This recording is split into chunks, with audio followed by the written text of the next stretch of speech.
Et on enchaîne avec Virbac. Le titre du laboratoire vétérinaire est en souffrance depuis 6 mois, avec un recul de moins 12% sur cette période.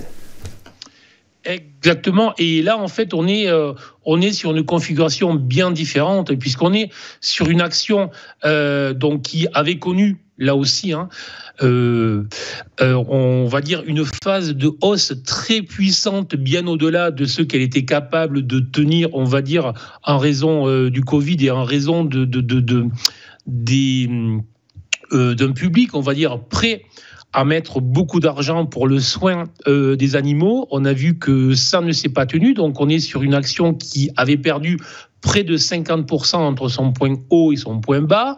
Ensuite, elle a rebondi fortement à de multiples reprises.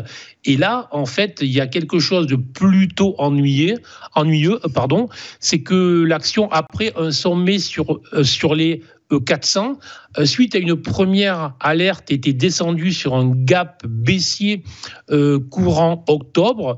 Depuis l'action, en fait, depuis la mi-novembre, on le voit bien sur le graphique, l'action évoluait dans un environnement, le fond d'écran GTAS rouge, ce qui est toujours négatif, mais elle évoluait dans cette zone tout en étant sur la zone support que l'on voit, une zone support médiane située sur les 315-320. Et tant qu'elle tenait autour de cette zone, on pouvait espérer que ça tienne. Et à très court terme, elle évolue depuis maintenant, effectivement, la mi-novembre, dans une très très faible zone de contraction, de volatilité, entre le niveau des 305 et des 330 comme niveau de résistance.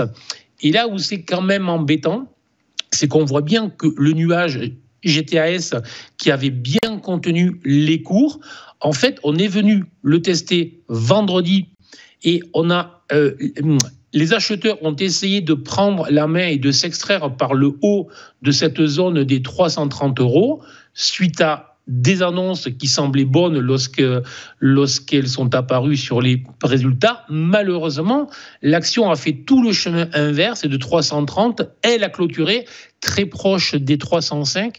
Et ça, c'est franchement très négatif, surtout que ça a été réalisé avec du volume. Donc pour le moment, ce matin, elle tente un léger rebond de 2,5%.